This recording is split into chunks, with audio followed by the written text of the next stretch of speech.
में 80% छात्र अंग्रेजी में पास हुए हैं। क्लियर?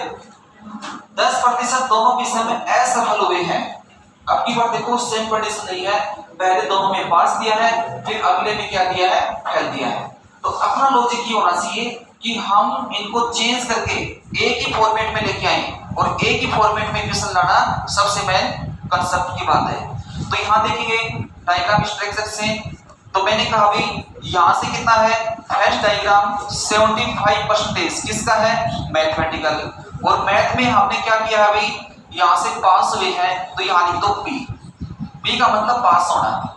सेकंड स्ट्रक्चर किसका है, कौन से सब्जेक्ट का है भाई, तो यहां से है अंग्रेजी। अंग्रेजी में कितना है, 80% छात्र यहाँ पे क्या है, इंग्लिश में।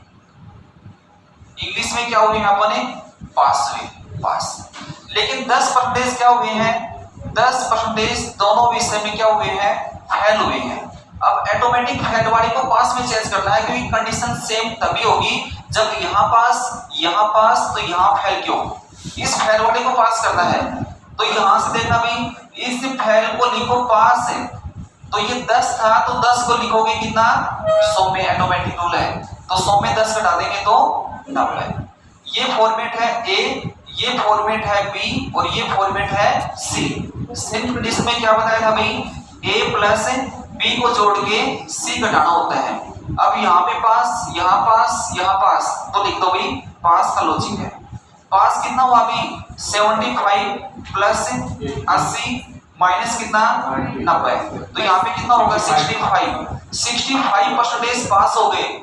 लेकिन क्वेश्चन के अंदर देखो कि 325 विद्यार्थी हमें कौन सी वैरायटी के दिए हैं, तो पास के दिए हैं। तो यहाँ पास का परसेंटेज कितना है, 65 है, और 65 के बराबर क्वेश्चन के अंदर कितने दिए हैं, 325। तो 1% की वैल्यू कितने के बराबर होनी चाहिए, 1% की वैल्यू 325 में 65 का भाग लगा देंगे तो आप कहोगे सर 5 छात्र हो गए।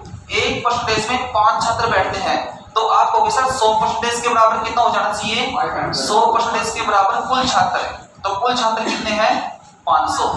उतार दो इसका करेक्ट आंसर।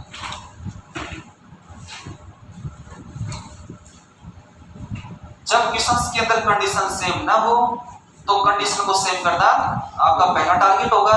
फिर ट्रिक्स आपके पास a प्लस बी माइनस सी होगी। और क्वेश्चन के अंदर हमने कहा भी यहाँ से पास का लॉजिक है, पास, पास और पास। तो हमारे जैसा ऑप्शन पेपर में पूछता है, जैसा पॉइंट पूछेगा वैसा ही हमें फोकस करना है।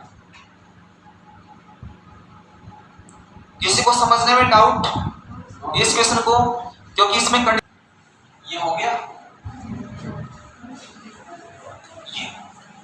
जस्ट करके बताओ तुरंत, बिल्कुल टाइम नहीं लगना चाहिए इसमें। सफल, यहाँ भी सफल और यहाँ भी क्या है, सफल है। इसका मतलब है कि a प्लस बी माइनस का सी, इसका मतलब कितना भी 70 प्लस 60 माइनस का 40, कितना भी यहाँ से 90% छात्र यहाँ पे सफल सफल सफल, इसका मतलब है कि पास। पास का परसेंटेज 90 है, तो फेल का परसेंटेज कितना हो गया भाई, फेल का परसेंटेज कितना आना चाहिए, ऑटोमेटिक 10। अब क्वेश्चन के हिसाब से बताओ कि वैरायटी कौन सी रखनी है, पास वाले विद्यार्थी दिए हैं तो पास वाली, और फेल के दिए हैं तो फेल। तो 1800 छात्र हमारे पास कौन से हैं, 1800 छात्र वो हैं जो दोनों विषय के अंदर क्या हुए हैं, उत्तीर्ण हुए हैं, इसका मतलब पास हुए हैं। और पास का परसेंटेज कितना है, 1800 है। तो आप कहोगे सर 1% की वैल्यू 1800/90, 1800/90 इसका मतलब कितना है, जैसे ही यहाँ पे 1800 में 90 का भाग देंगे, 1 0 कैंसिल है, 190 में 9 का भाग लगाइए तो यहाँ पे कितना है, 20 है। 1% में 20 छात्र यहाँ पे एग्जाम में बैठते हैं।